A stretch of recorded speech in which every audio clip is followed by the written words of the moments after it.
నమస్తే welcome to yo-yo TV. ఏపీలో ఎన్నికల వేళ వైసీపీకి షాకుల మీద షాకులు తగులుతున్నాయి. టికెట్ రాలేదని కొందరు, ప్రాధాన్యత దక్కలేదని మరికొందరు నేతలు వరుసగా పార్టీని వీడుతున్నారు.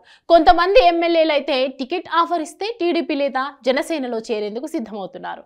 ఈ క్రమంలో రాజ్యసభ సభ్యుడు వేమిరెడ్డి బాంబ్ పేల్చాడు.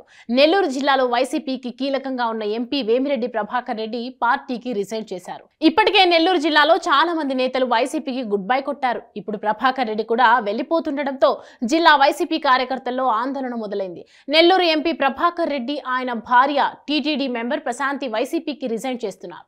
సీఎం జగన్ తో విభేదాలతో గత నెల రోజులుగా పార్టీ కార్యకలాపాలకు దూరంగా ఉన్నారు వేమిరెడ్డి. నెల్లూరు జిల్లాలో వైసీపీకి 2019లో 10 సీట్లు గెలిపించడంలో వేమిరెడ్డి కీలక పాత్ర. రాజ్యసభ సభ్యుడిగా ఉన్న ఆయన్ని ఈసారి నెల్లూరు లోక్సభ స్థానం నుంచి పోటీకి నిలబెట్టాలని వైసీపీ అధిష్టానం నిర్ణయించింది. వేమిరెడ్డి ప్రచారం కూడా స్టార్ట్ చేశారు. కానీ తన ఎంపీ నియోజకవర్గ పరిధిలో కొందరు ఎమ్మెల్యే అభ్యర్థులను మార్చాలని వేమిరెడ్డి సూచనలు చేశారు. నెల్లూరు సిటీ, కావలి, ఉదయగిరి నియోజకవర్గాల్లో వైసీపీ అభ్యర్థులను మార్చాలని అధిష్టానాన్ని కోరారు. కానీ అందుకు జగన్ ఒప్పుకోలేదు. దాంతో మనస్తాపం చెందారు వేమిరెడ్డి. ఆయన్ని బుజ్జగించేందుకు నెల్లూరు ఎంపీ ఆదాల ప్రభాకర్ రెడ్డి చేసిన ప్రయత్నాలు విఫలమయ్యాయి. పార్టీలో తనకు అవమానాలు ఎదురవుతున్నాయని, నెల్లూరు లోక్సభ పరిధిలో జరిగే పరిణామాలపై కనీసం సమాచారం కూడా ఇవ్వట్లేదని ఆవేదన వ్యక్తం చేశారు వేమిరెడ్డి. నెల రోజులుగా వైసీపీ కార్యకలాపాలకు దూరంగా ఉన్న వేమిరెడ్డి టీడీపీలో చేరాలని నిర్ణయించుకున్నారు. కొన్ని రోజులుగా చెన్నైలోనే మకాం పెట్టిన ఆయన బుధవారం నెల్లూరులో తన అనుచరులతో సమావేశమయ్యారు.